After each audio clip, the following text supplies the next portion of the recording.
All right. Okay, I think that was 10 seconds. Yep. Good evening and welcome to the school committee meeting of Monday, November 9th at 6:30. We'll start with the acceptance of the minutes for the Motion to- meeting of October 26th. Motion to accept. Second. All those in favor? Aye, aye.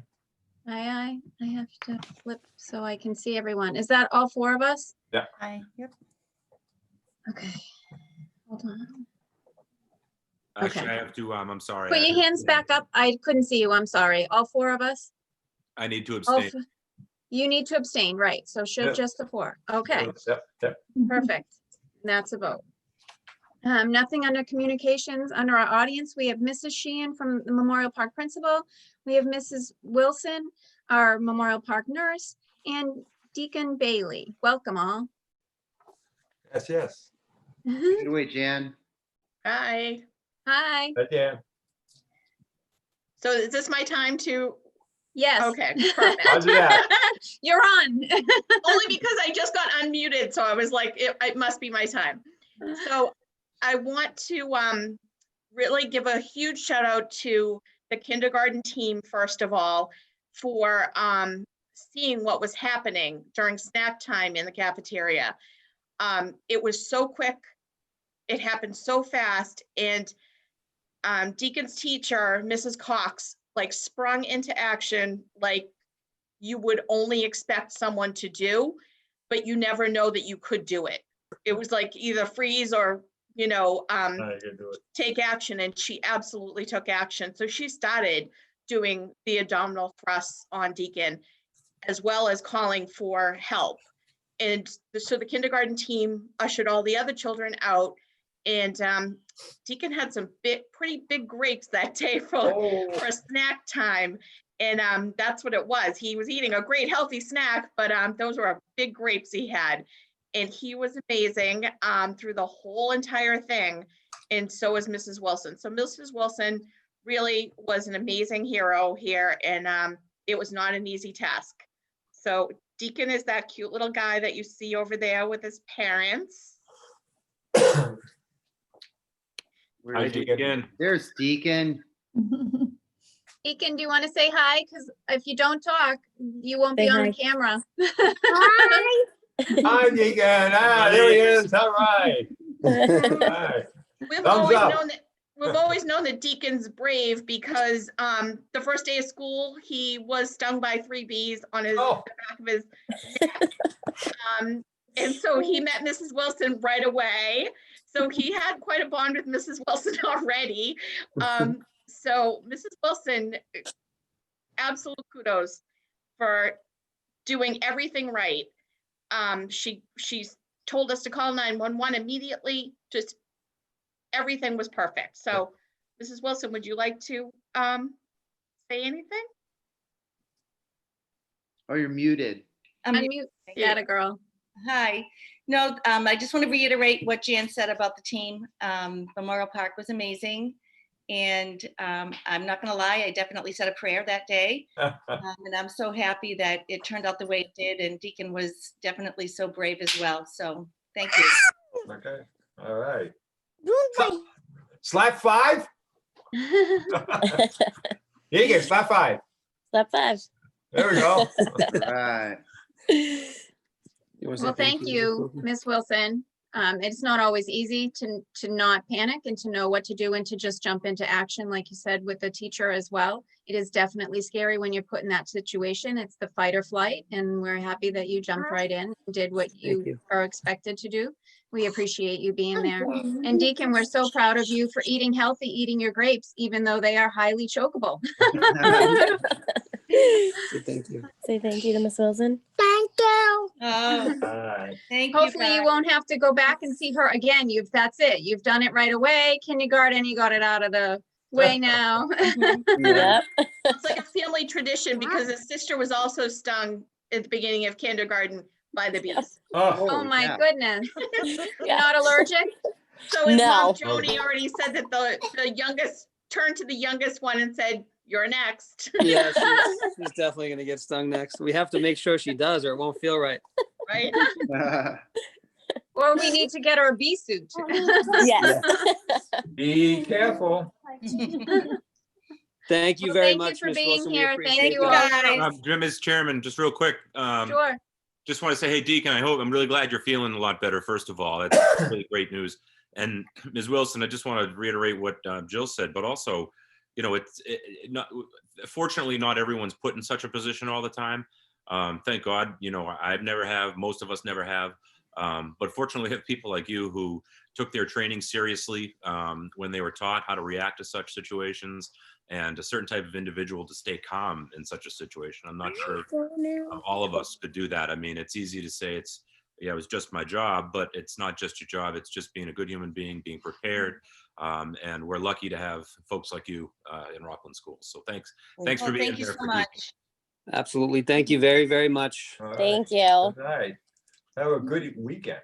All right, guys. Yeah. Thank you so much. Bye. Bye. Bye. Bye, Bye. Deacon. See you at school. Bye. Okay, next on the agenda is Dr. Cron with the Yep. superintendent's report, and he won't be as nearly as cute as Deacon. No, definitely not. I'm going to share my screen. I have I'm going to share the results of a survey that I gave a few weeks, just a week ago, to teachers. And let me see if I can get us to slide number 1. How about that? Don't be afraid. It won't take that long, I promise. Wow. I know. You see slide 23 and think, Mhm. uh-oh.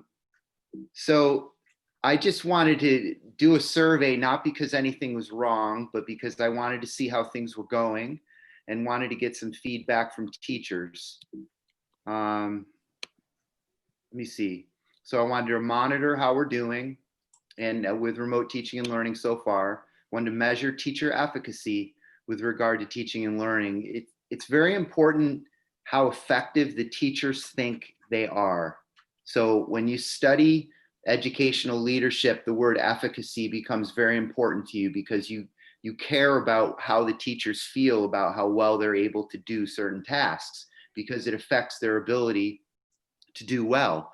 So testing teacher efficacy is an important measurement. I want to get a better idea of what's working, what's not working, and what we can do to better support our staff. I want to also inform our professional development plan, obviously. So we had 173 responses. 80% were teachers, 9.2% paras, and 10.4% were support staff. The schools, it was pretty evenly distributed as far as who took the survey from all of our schools. Most of the teachers are teaching in the hybrid model, but you see 8% of the teachers who responded are remote academy, which is pretty in line with how many of our students are actually in remote academy. This is an important question. I have sufficient computer knowledge and IT skills to conduct my classes remotely. So here you can see that 71% or so of our teachers feel strongly about their IT skills and feel confident that they have enough skill to teach classes remotely. This was another important question. How many teachers have attended district-sponsored training to improve their skills? So you can see nearly 81% of our teachers have attended at least one session over the past 4 months. They are still expressing the desire for more training to strengthen their remote teaching skills. Just so you know, I emailed this PowerPoint to the school committee and we'll post this on the website. So don't feel compelled to look at it now. Just let this information kind of flow by. If you have questions, obviously ask, but I want you to know you have this PowerPoint to look at later, and you can follow up with any questions that you might have. Online tools are easy to use when conducting online classes. And you can see the majority of our teachers, they agree or are neutral, and nearly 20% disagree and say it's difficult to use online tools. Online classes are as effective as in-person classes. Here, there's pretty strong agreement from teachers. Yeah. So you have 71.5% who either disagree or strongly disagree that in-person learning, in their opinion, is a better mechanism for teaching and learning than remote. That's correct. Students are motivated during online classes. And again, the strongly disagrees and disagrees are dominant here. Yeah. It's an important point. The number of students in an online class has a significant effect on my ability to successfully engage students. Said simply, smaller online classes are more effective. Most teachers agreed with that statement or strongly agreed with that statement. So class size to them is proving to be very important when it comes to remote teaching and learning. I'm happy with the quality of student-teacher interaction during online classes.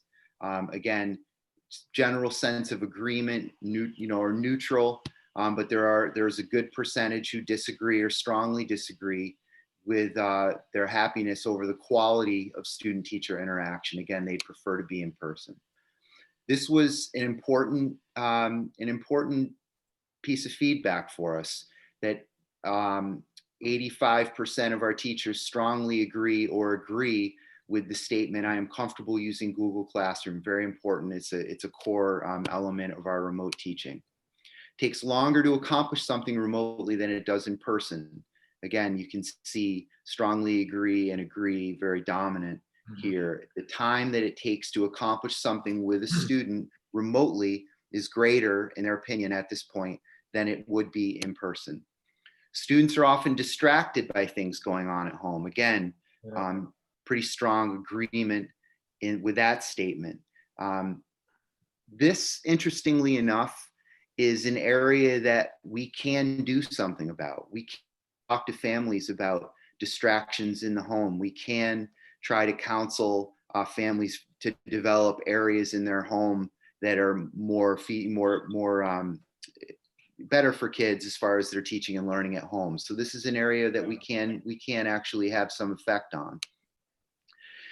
Teaching remotely, even after the pandemic is over, you could see a strong sense of disagreement from teachers on that. I think that's just a reaction to, again, we'd rather be teaching in person, but we're teaching remotely. Preparation time has been something that I've been hearing about, so I wasn't surprised to receive this result. They do not feel that they have an adequate amount of time to prepare for remote teaching and learning. More about that later. Teaching online is easier than I initially thought. So here you had quite a bit of agreement. You had 25% saying that they agree, 28% who are neutral, and then you had maybe an 8% who strongly agree. So I just wanted to throw that out there to see what kind of a response we would get. Most students are engaged, as engaged during remote weeks as they are during in-person weeks. So you had strongly disagree and disagree being the dominant response. But again, the part that agrees with it is hanging in there too. But overall, the majority of our teachers feel that students are not as engaged during their remote weeks as in person. No surprise to any of us, I'm sure. Asking questions during remote learning versus in-person learning. So the statement was more students ask questions during remote learning, and you had strongly disagree or disagree. So questioning is happening in person and online as far as the teachers are concerned. Just a few open response highlights. So there were some open response questions on the survey as well. And this is from a teacher. I appreciate the opportunity to use the one-to-one breakout rooms. So Google has breakout rooms to check on students and follow up on missing assignments. Students who are remote are doing the best they can, but in-person learning allows for more feedback. I feel that most students struggle learning new material remotely. So I have been only mastering material that students learn face-to-face while they're at home, and it seems to be working great. So this statement I think is important because I think teachers are in the hybrid model are using their in-person time to introduce new material, then they are supporting it and strengthening it during their remote weeks. From a curriculum standpoint, that's a little concerning because our curriculum is designed to be introduced on a steady basis. And if you're only introducing new curriculum every other week, that's going to limit how much material you can get through. So this is something that we really need to look at. Students who are not complying, unable to be productive remotely, or are not achieving passing scores in multiple classes need to be in school during remote weeks when possible. As this is a statement from a teacher.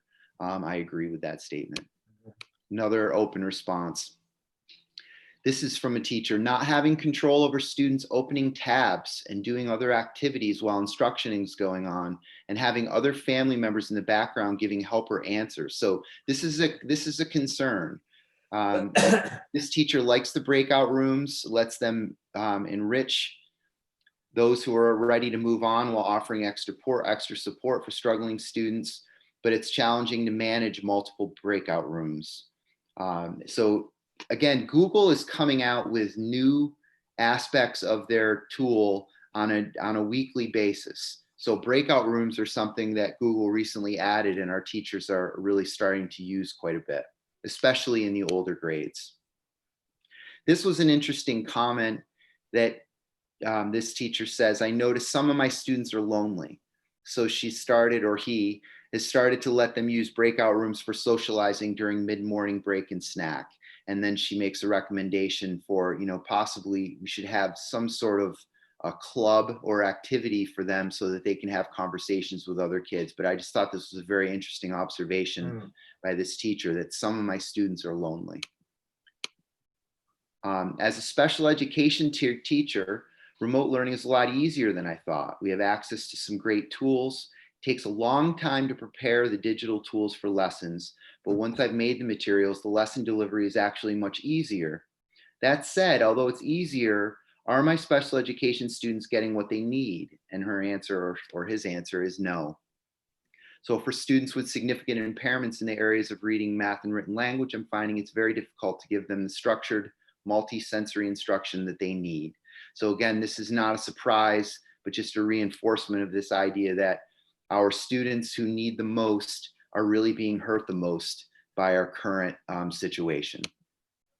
There's very little to do to support social emotional needs remotely. So I think teachers are feeling a little bit hand-tied with helping their kids just in the day-to-day struggles that they go through growing up, whether it be a high school student, a middle school student, or an elementary student. So I think teachers are used to supporting our students social emotionally, and it's harder to do remotely. And I also think this was a very important point, that our young students lose stamina quickly behind the screen. So I need to come up with efficient lessons, so they need to use their time wisely. That requires students only to sit behind the screen for a short period of time. Just a few general takeaways from the survey. And again, I plan to survey everyone in the spring. And my purpose for that will be to see if we've made any gains, or how our professional development has affected teachers and their sense of efficacy around teaching remotely. Because remember, our two big goals for this year are really to become as skilled as we can with teaching remotely, because we know that that is going to be something that is going to really determine our level of success for the year. So that's one of our goals, is to become more efficient and effective as remote teachers. And our second goal is to really engage all students, so to not leave any behind. So I will be giving this survey again to see if we've made any progress. So I think in general, our few takeaways: 70% of respondents felt confident in their technical ability to deliver content remotely. 81% of our teachers have attended some district-sponsored PD. 71.5% agree or somewhat agree that online classes are not as effective as in person. 75% feel that smaller class sizes are more effective. 86.1% say they are comfortable using Google Classroom. And 72.3% agree or strongly agree that students are easily distracted during online learning. And finally, 62% feel they need more time to prepare for remote teaching. So I'm glad that we did the survey. I think it gave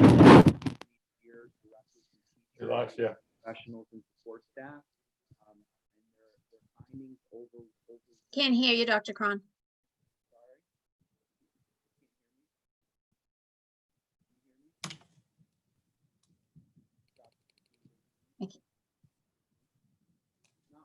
I don't know.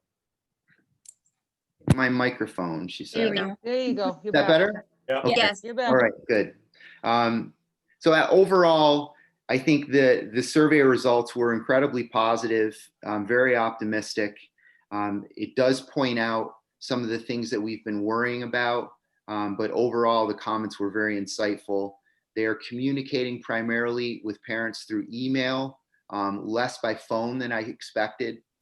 Class Dojo is another tool that teachers are using to communicate with families very regularly. But those are the primary tools. So I learned a lot from this survey and looking forward to working with Colleen for Lizzie to develop our professional development plan going forward to try to support teachers. I'm not sure if members of the committee have any questions for me about the survey or any comments.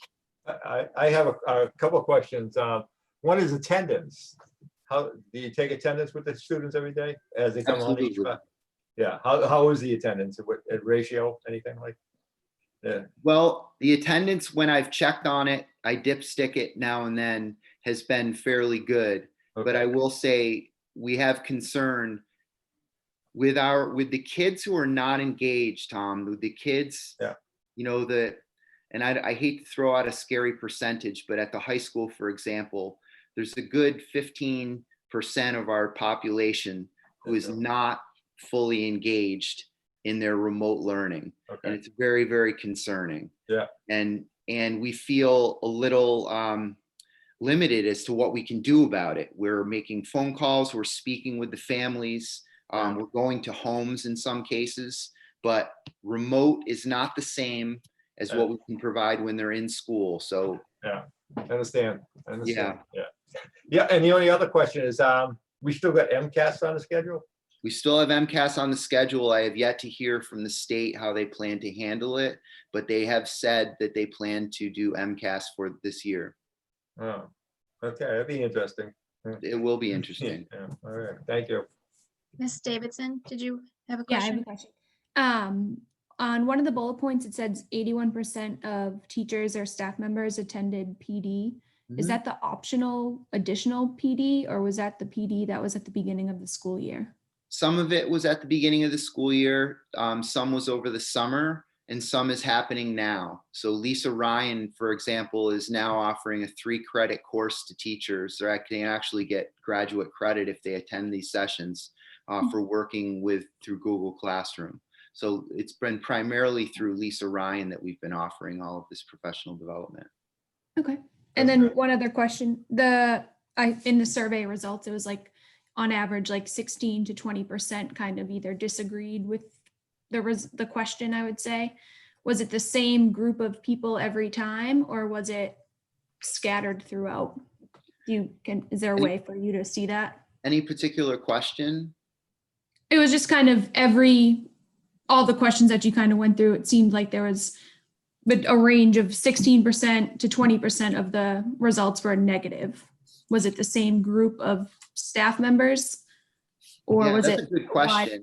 I can go back and look and answer that question for you, but off the top of my head, I really couldn't tell you. Okay. Colleen has been taking all of the short answer responses for PD purposes and compiling that data, but that's an excellent question. I'll look into that for you. Okay, thank you. Yeah. Mr. Biggins, you had a Thank you, question? Chairman. Yeah, the data seems to suggest a large amount of buy-in and competency as far as the technology, which is really great to see. I mean, given sort of where we started and where we are. So that's great. That's great to see the level of comfort, I think, that's there. My question is you had mentioned, Dr. Cron, a minute ago about the kids that being, us caring about and being very careful about kids falling through the cracks. And in the past meetings, we've had some discussion about kids that are either home quarantining or that are excluded from the curriculum based upon having to be home because of quarantine. Have we been able to mitigate any of the challenges as far as getting them materials and getting them into sort of keeping them along with the course of their studies while they're at home? That's an excellent question. What's happening is very different depending on what grade level you're talking about, but primarily it's been getting hard copy materials to parents at home so that their kids have things to work on. But in answer to your question, yes, we are making some gains as far as our ability to service those kids who are on quarantine. In some cases, I believe kids are engaging in some of the real-time remote activities. So we're beginning to open some things up. I know we had been fairly rigid in saying, no, we can't have a kid jump on this class because they're in the remote cohort or so on and so forth. So we're beginning to loosen some of those restrictions because we find that we can. Right. But it's still, we're still, in my opinion, not servicing that population as well as we'd like to. It Okay. still feels like your kid is out sick. And instead of feeling like your kid just can't come to school that day, so they need to jump on remotely. But unfortunately, it's just not that simple from an operational standpoint. Point of view, sure. Yeah. Yeah, Understood. All right. Thank you. you're welcome. I have one more question. How's your tech support holding up? Great. I would say great, but Colleen would be a better person to speak to about that, and perhaps even Jane has some insight. I mean, Tim Wells is always smiling. He is always Tim Wells. He's just unbelievable, and they seem to be doing very well. And again, I haven't heard any complaints, which shouldn't be what we're looking for as an indicator of how well we're doing. But I think everyone is getting what they need in a timely manner. Jane, Okay. do you have any insights on that? Yeah, I'd just like to, to add that Tim and Colleen sent out a district-wide message. I believe folks got it last week, where they've eliminated the trouble tickets and they're going directly to Tim to troubleshoot any at-home issues that they have. Certainly the new Chromebooks have been a tremendous success. And Lisa Ryan is continuously updating in school and information for parents. So for both faculty, staff, and parents, different ways around Google Meets, et cetera, and programs. And it's been going well. Good. Good to hear. Thank you. Mrs. Hennessy, you had some questions? I think this just goes back to the survey, Dr. Cron, and I think it's great that you took a baseline and a pulse of where the teachers and the support staff are. So I love data, so I'm going to go back and look at it a little bit more. Yeah. Obviously, this was given to the entire population, and one of the early slides that had the breakdown by school. But it'd be interesting, and I guess, are you planning to do any insights into the questions based on whether responses leaning one way or the other based on high school, middle school, elementary school? Because it'd be quite interesting to see if the trouble with technology or engagement is segregated by population, if you will. So it's just quite interesting to see the responses. I think Emily had asked, is the people replying neutral, replying neutral, or negative, always replying negative, and or are they, changing their answers based on questions? So it's great I'd love to see more insights. So maybe I'll reach out to Colleen. No, and you can come in. This is good. You can come in and spend an hour or something. We'll go through it because you might see some things that I'm not seeing. But Colleen is breaking out the data for PD purposes by school. As you noticed, about 8% of the respondents were fully remote teachers. And one concern that I have is them feeling isolated. They are interacting with the hybrid teachers so that they can stay on course together. But I still think there's a risk whenever you have separate things going on of people sort of coming apart a little bit. So we're really monitoring that pretty closely. But I will break that down further for you and see what it comes out. Yeah. Emily's question is very interesting. I find the data fascinating myself, especially by grade level. Okay, thank you. I did also wanted to just comment on the whole quarantine. That's probably the one thing I have heard in the last probably couple of weeks, is that the families that do have students home quarantine, they're sort of left out in their own. And I didn't think that that's how we wanted them to feel. I thought that being able to have them jump in remotely is the key. They're not sick, they're just home, unless they really are sick. So I think that is something we need to look into to make sure that they don't feel like a fish out of water. We don't want them falling behind. Definitely. So I appreciate you looking into that. I know you said you had or were Yeah. going. Anyone else, anything else? Okay. Thank you. Oh, go ahead, Mr. Biggins. Go One ahead. last one. I thought the survey was helpful, and again, on the data, and it brings a greater understanding of where our faculty is coming from. But we didn't get to take a administrators survey, if you will. How are you guys doing as an administrative team? I mean that sort of, as a figurative way, but also what are the challenges, as a team that you guys are meeting? What do you think you need more of? Is there support in some areas that you are feeling great about? Is there others that you're feeling that you need more support in? Looking for an honest answer. I think that we have an exceptional administrative team. Each individual seems to be holding up, and I say holding up, carefully, because this has been a long process since March. But I met with the senior administration this morning, and I meet with them every week, at least once a week. And I would say that the overall morale is very good. We have added some supports for them. We have added, for example, tutors for our English language learner programs in each of our buildings. That has been a great help to them. We have made some changes in our schedules that allows teachers some additional time to work together to plan. That has been a real stress relief for them. So each of these small things that we're doing, I think, are really helpful to our principals. But to be honest, that's probably what I worry about them holding up through this. They did not have a summer vacation, and I'm not complaining, but I do worry about them. But they're smiling every day. We're communicating with one another every day. The elementary principals are working very closely with one another, which is something that we've worked hard to develop. So I don't think anyone feels alone. As far as supports, again, we keep trying to add things that we can't afford to add, but everything has a cost. So to add the English language tutors, for example, I don't want to misspeak, but I think it cost the district about $110,000 for the year. So none of these things come without a price tag, and that's just a reality. So a lot of the things that our principals need, number one, you can't always find the personnel that you need. So we've had a heck of a time hiring paraprofessionals, for example. But we're slowly being able to staff these programs. And I believe we've given them a number of tools over the past couple of months to strengthen what they're able to do for their teachers. And that's really what they want. I want to support them. They want to support their teachers.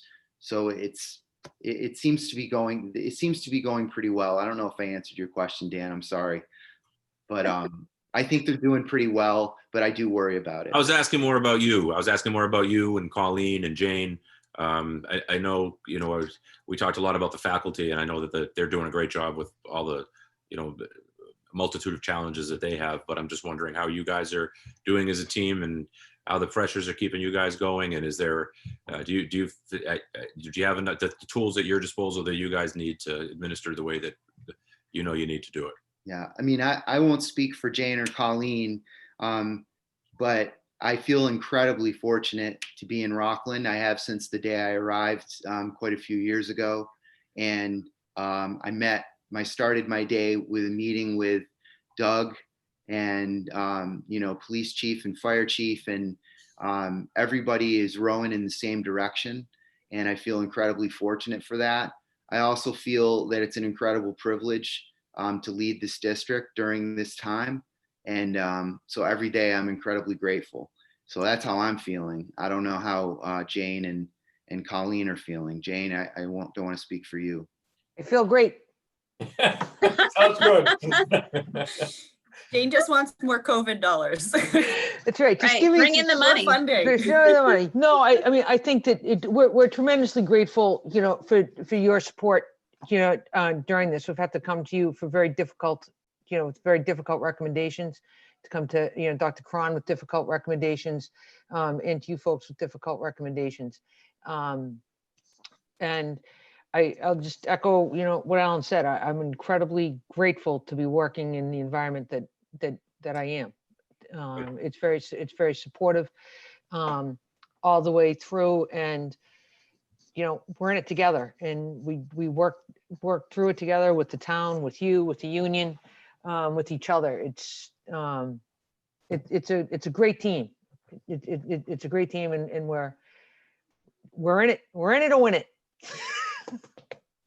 Good. And I didn't mean to start a mutual admiration society No. or anything, but at the same time, I think it's important for everyone to know. I mean, this is a crazy, crazy, crazy time that we're in, and obviously there's a lot of challenges that are going on. But it seems everyone's really working well together. It seems at least from your observation and what you're describing now, that things are going is about as well as they can be. And from your attitudes and your your positive attitudes, I should say. It looks like things are going to keep going forward that way. So thanks a lot, guys. Thanks for asking. Thank you for asking. Thank you for asking. Anything else? Anyone else? Dr. Cron, is that all you have? Oh, Ms. That's Henderson. Just one more thing, I think, but today was the first day back for the high school, right? From Yep. the 2 Yes. week full remote. How did the transition go? Obviously, So it's only day one, but just curious about that. I saw Dr. Harrison as he was leaving school today and asked him how the day went, and he said it was an excellent day. He's always very honest with me, so if it was not an excellent day, he would have told me. So I think the first day back was great. He said that his observations were that kids were happy to be back. Yeah. And we were happy to have the kids back. So again, I'm not trying to be like all roses and sunshine all the time, but that was the response that I got from Dr. Harrison at about 5 o'clock tonight. So I'll take him at face value on that. Uh-huh. But we have a student here. I was with just us. gonna say, I didn't want to put her on the spot, but Emily. I was gonna pass it to her and say, Emily, you were in there. Tell us about it. Yeah, it was really, really nice to be able to go back today, to have the in-person learning. It has been sort of difficult online. I know a couple students in my grade have been struggling. I don't know if it's getting the information or just like all the stress building up, but I personally haven't had any trouble between the two, but it was really nice going back and seeing everyone today though. Well, that was good. Pretty good. I'm sure it is stressful. High school is stressful in itself, add in social, emotional, and now it's flipping back and forth to remote and home. And then going back in. I'm sure it is hard to get in a groove. So we appreciate you sitting here trying to tell us the honesty of it.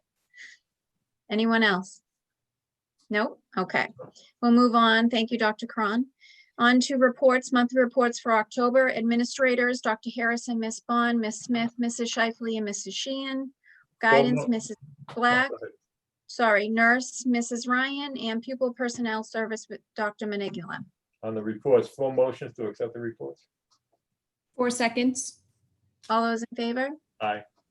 Aye, and that's the 5 of us. I just wanted to comment on this, sort of what we were saying, but in the reports, it has about the counselors for Mrs. Black for the high school and the middle school. They are checking in with the freshmen. Any students also with the progress reports indicating that they are struggling. They're working on college applications with seniors.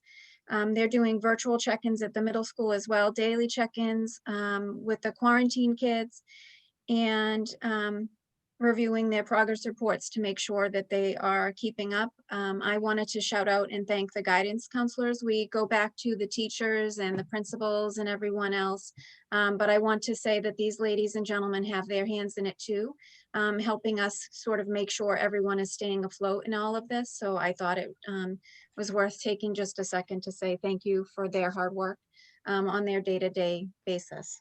So that's all I'd I also had. like to comment on the nurses report. It's 2 pages, which is usually just 1, I feel like. I know they've been very busy, so big thank you to all the nurses and all the schools, because I know how hard their job is currently right now with everything going on. So kudos to them. Yeah. I agree. Thank you. Okay, on to our school newsletters for November. Eston, Jefferson, Memorial Park, the middle school and the high school. Always bright and colorful.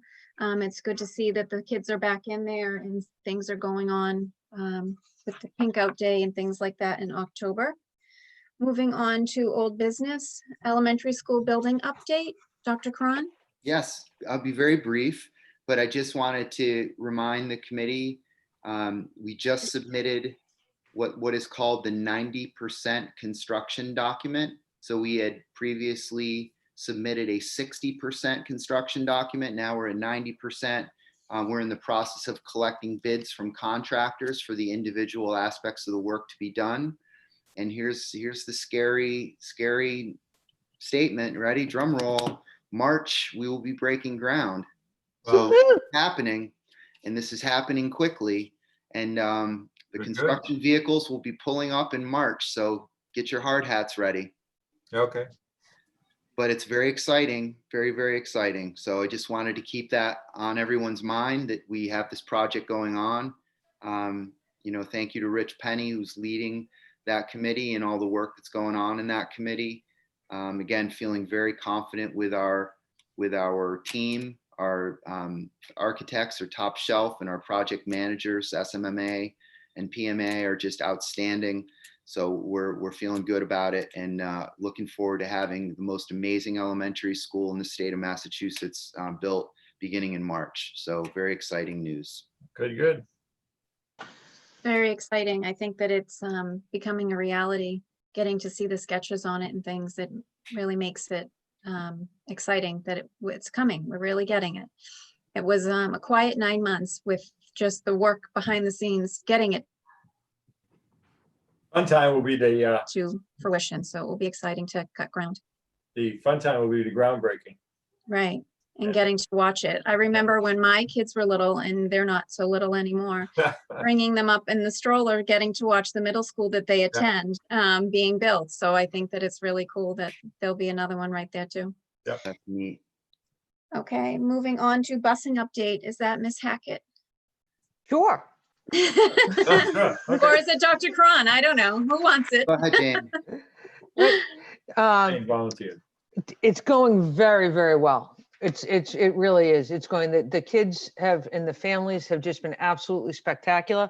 We have 669 kiddos riding our buses this year, which is actually 60 more than rode them last year. Wow. The principals did a phenomenal job breaking out cohorts A and cohorts B. So they're fairly equal. We still have room on some of the buses. Most are almost at capacity. But we have one bus at capacity, and we have a little bit of capacity with the rest of them. We have 10 bus monitors who have been exceptionally reliable, appropriate, kind, and helpful to the health and safety of the kids. And to the bus drivers who are very grateful to have them. At this point, we have 2 that don't have them, but there are senior bus drivers who feel very comfortable. And when some of the ladies have extra time, they volunteer, and well, not volunteer, we pay them, but they sign up for extra shifts, and they go on to the other buses. So we've pulled Dr. Cron off the bus monitor role. He got our 5 up and running, and it's been going quite well. I've enjoyed learning a lot about transportation this year. Liz Norse has taken over as our transportation coordinator. She's learned an awful lot very quickly, and the routes are set, the routes are running, and the kiddos have just been fantastic, using their hand sanitizer, wearing their masks, and the bus monitors wiping down those seats in between, and the bus drivers wiping down those seats in between each and every run. They are working hard for us for sure. We appreciate all that they're doing and that the students are, towing the line. Yeah, So and that's just- good. Right, and just a reminder to families to please, the weather is getting cooler, and the windows are down on the buses. So, please, we don't want kiddos coming in chilled, in the morning. So please, remember to use layers. Has that been an issue with anybody I yet? think day 2 it poured. What day was that? I think we've had two really bad days. Thank goodness that's it. And the rest have been quite manageable. And there's no plan from the state to change that regulation? No, No. not that I'm aware of. Okay. So next will be missing hats and gloves, right? That'll be Correct. parents trying to find the one, like the missing sock. They'll be trying to find that other glove that got put on the bus somewhere. Okay, thanks for the update. Any questions? Anyone? No, they're nodding. Okay, we'll move on to the budget update. Okay, I'm gonna give this to Jane as well. All right. May I share my screen? You Yep. may. Okay.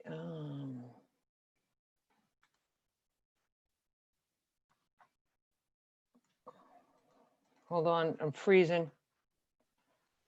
I'm gonna Back it on. stop- Hold on, I just want to stop sharing for a second. Okay. And get back. Share my screen. My apologies. Just- Okay, can you folks see? No, It's getting there. it just says you're sharing. Says That's- says my screen sharing is paused. Says screen sharing. Said you've started. It says screen sharing. All right, I'm gonna stop and start again. Yeah, try it one more time. And if you can't get the screen to share, then just share with us overall what's happening. I'll try one more time. Oh, you know why? There we go. See if this will work. How's There that? you go. Okay, it was open twice. I had it open in 2 tabs. That's a no-no. Okay, so I will be brief. All right, so. All right, so over here, this is our FY '21 revenue. All right, all of our changes have stemmed from, this was our original general fund appropriation from the state. It was decreased because of COVID down to 26.2 million in August. We're now, because of just slight adjustments the town had to make, we're at 26,211,324 in revenue from the general fund. This is the number that will be voted, we hope, at town meeting next Monday. I have not made any adjustments in our projections of our grants, circuit breaker, or revolving accounts. Those have all stayed the same from the last time we voted. This brings our total revenue to 28,983,324. Since August, some of our salaries have changed, predominantly driven by the need for COVID personnel, the bus monitors, the CNAs, the EL tutors, and our remote teachers and remote paras. They have increased by approximately $640,000. I have not made any adjustments to our salary 2 projections. Those are our extracurriculars, our coaches, lead teachers, mentors, student government, various positions, additional roles faculty takes on for which they're compensated. I also have not adjusted SPED, but I have done a very aggressive scrub of SPED. And this would be my area of yellow caution, as always, that concern about any additional move-ins. We can accommodate what we have for the year, but if someone comes in, and I have let town hall know this, we would need help. Total expense projection at this point of $29,819,374. This puts us at a projected FY '21 deficit of $836,000, but I'm not panicked because we have up here the CARES Act allocation, and we have a balance of eligible expenses of 600,000. Can you folks see that? Because I can see you. Yes. Can you still see my screen? Yep. Yeah. So we have approximately $600,000 left, and Biz and I work very closely together on this. Ira and Joan Walsh, Ira Kohler and Joan Walsh are giving Biz every piece of paper and piece of backup in schedule that she needs to submit our expenses to Plymouth County for reimbursement. Our concern is we need to expend this money by December unless the federal government takes action or the state government takes action and gives us the flexibility to use this money throughout the course of the year. I don't have $600,000 in eligible payroll expenses that I can apply between now and December. All right. So we're becoming more and more hopeful on the this becoming more flexible and hopefully additional money becoming available. It is where it is. The town knows exactly where we are. And I believe they've done everything they can to help us and get us what they can. In fact, they even said today, if more COVID money became available that they don't need, that they would give it to the schools and not go by the 70-30 split. So, and that was without being asked. And the relationship is solid and truthful and, based on schedules that add up to totals. And this is where we are right now. It looks far more concerning than it is. Okay. At this point in time. And I don't want faculty, staff to be concerned because we have the 600 up here, hopefully with some more coming. And these are conservative budgeted estimates. And I Jean, am. if Go I ahead. could just interrupt for 1 second. Lisa, are you on? Lisa Breeden? Yes, I am. Could you let Dan back in? He got kicked out of the meeting somehow. Yep, he's in. He's in? Mhm. Hi, Dan. Dan, you back? I'm here. I'm Okay. back. Oh, Oh, you got pictures too. Okay. Thank you. Sorry about that, Jane. No, that's okay. Dan, anything that you want me to repeat? No, I think I just missed you for a minute or two. Okay. So I don't want anyone to be concerned by this at this point. I mean, it looks concerning, but we do have some offsets. And basically what this is a picture of, the team is built. The remote hybrid learning cohort A, cohort B is built, and this is how much it costs. Going forward, this is all of our remote teachers, all our CNAs, all our bus monitors, all our paras, all our remote teachers, all our tutors. And this is what it comes to. And believe it or not, we're already working on FY22, FY22's budget. So we're using this as our baseline going into budgeting for FY22. Okay. And we also may receive some additional support from the federal government. We're hearing talk. I don't know if that will happen in the spring or when that will happen, but there is some very pointed and repeated talk about support to schools coming from the federal government. So I would not be surprised if we saw some relief come our way in the spring. So I would like to ask, I mean, I'm certainly happy to answer questions, but if we could vote on this, one of the things I'd like us to begin doing is to vote on the salary, expense, and sped lines. And then if I need to move money in between those, to come back to ask authority to do so. okay. Motion. Well, Mr. Mills, let me just make sure. Does anyone have any questions? I can't see because Jane's sharing. So if you have a question, you're going to need to talk over each other. I can close this if you want. Are they going to want to see it though? Okay. Mr. Biggins unmuted. Do you have a question? No, ma'am. Mrs. Hennessy, No questions. Mrs. Davidson? I just have a question. It might be Okay. silly, but the balance available for the CARES Act, is that going to be applied to the deficit or no? Yes and no. Where it's eligible to be able to be, yes, but this is also money that's available for PPE purchases. Okay. Okay, so some yes, some no. And we're still doing pretty good on PPE supplies? You don't We are, see, we're inventorying our, monitoring our usage, our children's masks, especially in the SPED area, is where we find ourselves needing to replenish the most.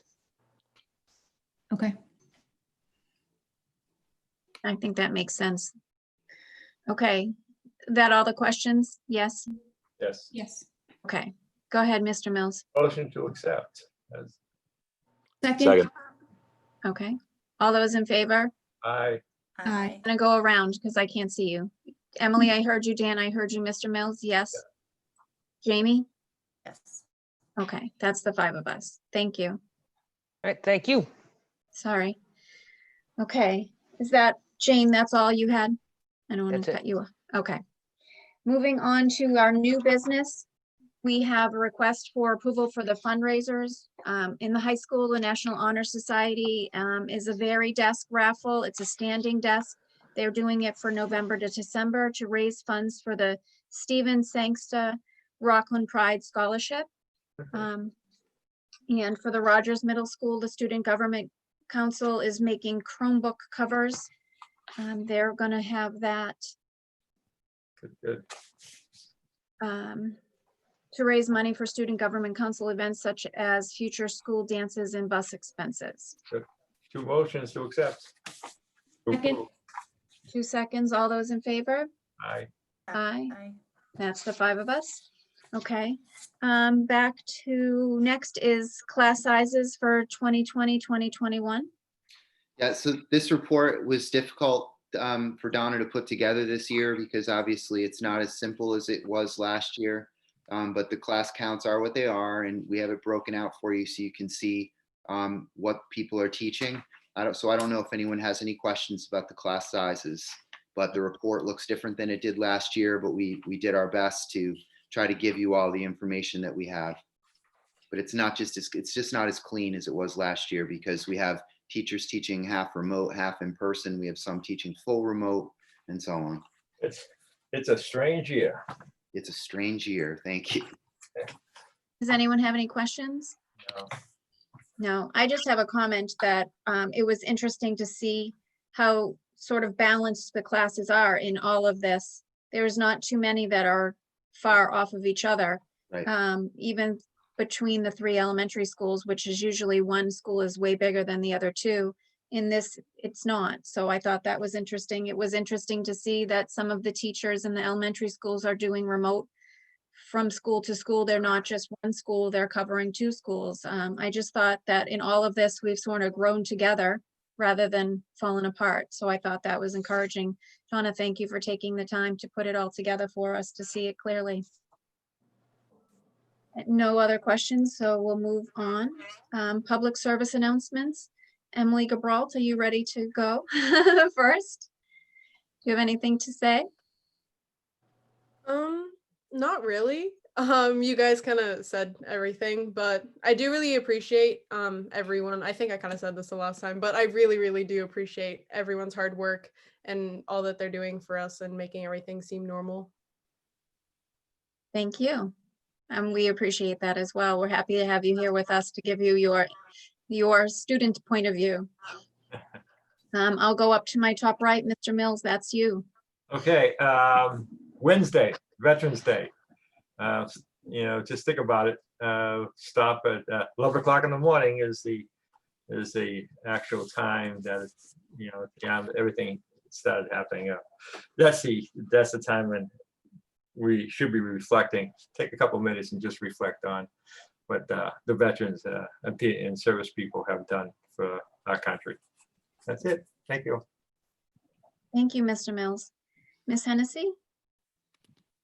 I think I was iterating what Tom said. Obviously, it's the reminder that there's no school on Wednesday, but also to thank a veteran that is out there that you know in our community. I know there's no parade this year. So I know some of the students in classes, I think we're doing thank you cards. And I think Dr. Cron, you might have mentioned 600 or something or more were created. So I think that's an amazing tribute to our community for supporting the veterans on this day. And then parent-teacher conferences. I know they're coming up this week in the high school, and I made my appointments for the middle school. So love the online booking tools. So if anyone hasn't got their emails, check junk and reach out to your principals. Thank you. Ms. Davidson? Hi, I have nothing for tonight besides I'm happy the high school is back. I hope they continue back. Half in their cohorts, I would say, I almost said fully back, but not yet. Hopefully soon. And that's all I have. Stay healthy. Thank you. Mr. Biggins? I don't have a whole lot either, but I'm also glad the high school is back, and I hope they stay back. So I hope everybody's making responsible decisions while not in school. I think as of right now, actually I'm certain as of right now, none of the COVID cases have been contracted in school. So I hope that our high school kids and our elementary school kids and our student families are being responsible, wearing masks, washing hands, and respecting social distance and doing the best they can to be safe. And other than that, that's all I got. Okay, thank you. I wanted to shout out to Donna Shortall.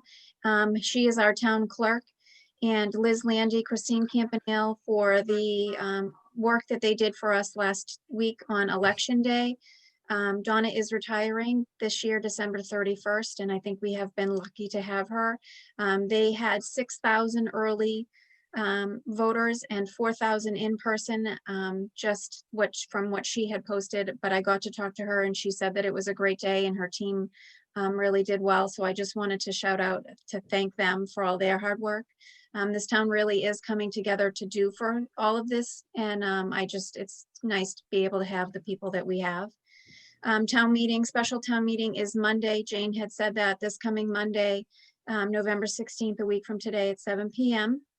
The Boy Scouts are out collecting donations for food this coming Saturday, November 14th, and the Girl Scouts are collecting, and I don't think it's necessarily food, other things. On Facebook, they had that next Saturday, the 21st. Right now, I think is with all of that's going on, they are certainly in need.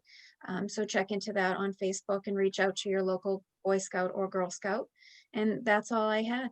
Just on the Boy Scouts collection, that's non-perishable stuff like canned goods and, and Correct. no baked goods or something like that, Right. They'll eat it right away if that happens. We'll just bring that to you. Well, thank you. I'm all set. Okay, and that's all I had, my rambling. Anyone else with anything? Nope, we're all nodding no. Mr. Mills? Motion to adjourn. Second. All those in favor? Aye, aye. Aye. Have a great night. Thank you. Have a good week. Have a good night. Thank you.